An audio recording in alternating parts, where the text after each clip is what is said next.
Meantime, there is this. Republicans saying black voters are energized ahead of the midterms. More than 160 black Republicans running for office, 80 of them looking to claim a seat in the House of Representatives. Both of those are record highs. Also on the rise, the number of black Americans supporting Republican candidates, which is now 27% in this year's midterms. That, according to a Wall Street Journal poll. Paris Dennard is an RNC spokesperson, and he joins me now. Great to see you, as always, Paris. Why are black Republicans having their moment now in 2022?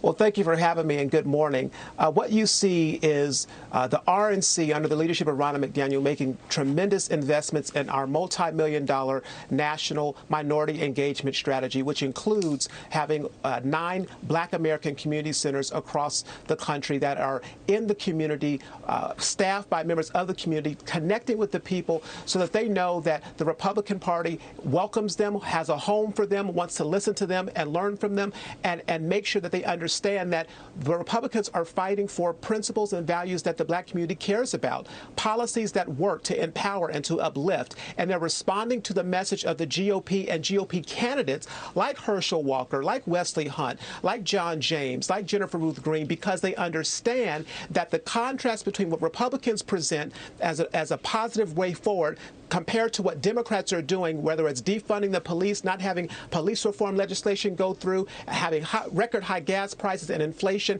not supporting school choice, and the list goes on and on. They see the difference in leadership, especially coming from Republican governors, and they say, you know what, let's give the Republican Party a first look, or let's give the Republican Party a second look. And they're coming over to the GOP, and that's a good thing for the black community. And a lot of these numbers bear that out. One of them right here, Biden's approval rating among black Americans falling by 20 points this year compared to 2021, now at 67%. Let's keep in mind, Joe Biden is our president because he won South Carolina on the strength of the black vote. He won that primary, catapulted himself to the Democratic nomination, and the rest is history.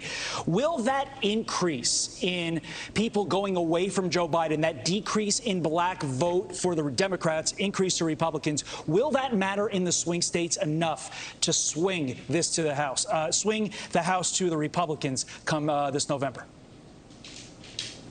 Yeah, there's no doubt that Nancy Pelosi is going to be retired once and for all, and there's going to be a lot of minority Republicans, especially black Republicans, responsible for that when they come to the House.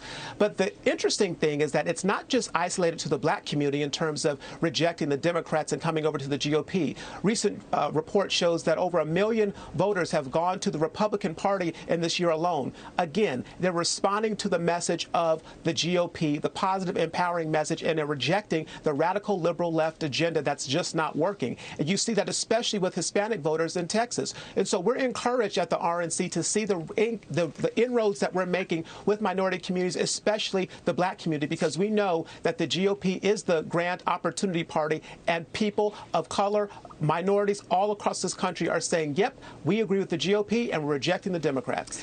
Meantime, Paris, Georgia gubernatorial candidate Stacey Abrams' campaign has spent more than $450,000 on private security, despite her ties to groups pushing to defund police. I mean, not only is this hypocritical, but that's a heck of a lot of money for security over really only 5 months. How's that going to play with the black voter?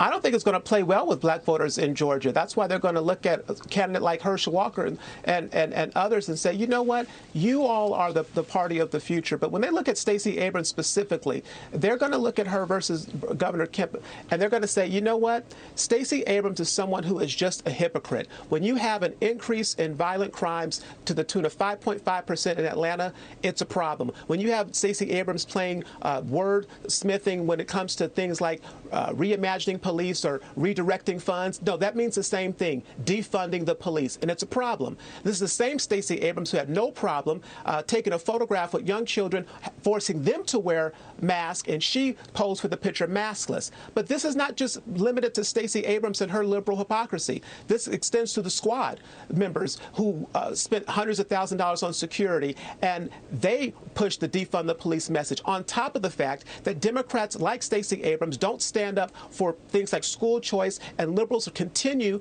to be against the wall while they build walls around their elite mansions and their homes and having gated communities, and they send their children to private school. Stacey Abrams is hypocritical, and the voters of Georgia are going to reject it because they know that while she continues to push this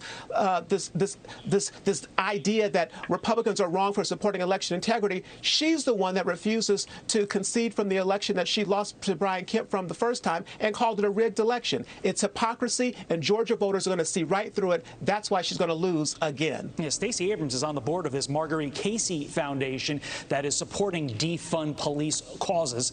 She could resign. She has not yet resigned from that board yet, so we shall see. Paris Dennard, thank you as always, my friend. Appreciate it. Thank you.